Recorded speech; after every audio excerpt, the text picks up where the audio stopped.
Kia ora, and welcome to Friday's Economy Watch, where we follow the economic events and trends that affect Aotearoa. I'm David Chaston, and this is the international edition from interest.co.nz, and today we lead with news of a sudden jump in the international crude oil price as the US sanctioned the main Russian oil companies. In the US, existing home sales in September rose to just over a 4 million annual pace, slightly more than in August and 3.3% better than year-ago levels. But it was to levels less than markets were expecting. The weakest regions were in the South and the Midwest, but both coasts got good increases, especially in California.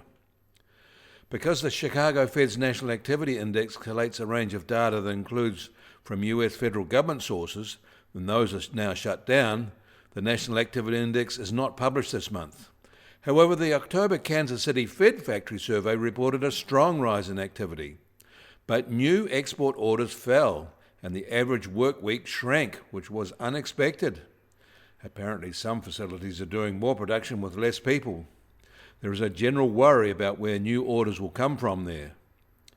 In Canada, they said their September retail activity retreated in the month and only held up by car buying activity. Canadians aren't travelling either. And in an unusual twist, the tourism flow into Canada from the US is now greater than the other way. But their factory activity rose by a good amount in the month. And we should probably note that China is putting the final touches to its latest 5-year plan. These have been the catalyst for the country's economic rise, despite their dismissal in the West. Their state planning has brought them up to be an alternative world superpower. And China and the US will be meeting in Malaysia in a few days to see if they can iron out some knotty disagreements and pave the way for a Xi-Trump summit. It will likely happen because the Americans seem on the back foot now, but startlingly blind to their growing weaknesses. Singapore reported September inflation of just 0.7% from a year ago, a pickup from August's 4-year low though. And Taiwan said its retail sales fell 2.2% in September from a year ago, reversing August's rise. They said public uncertainty levels are high now and spending plans are conservative.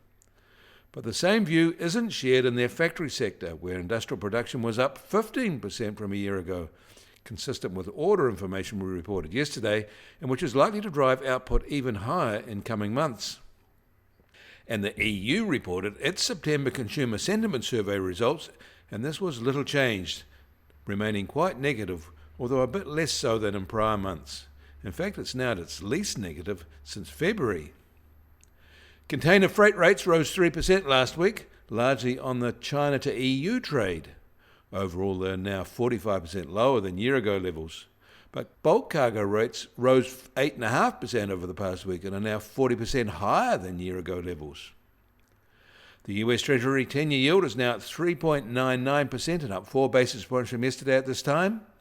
And the price of gold will start today back up sharply to $4,129 an ounce, a gain of $81 from yesterday, a 2% firming. Silver has risen less, now at $49 an ounce.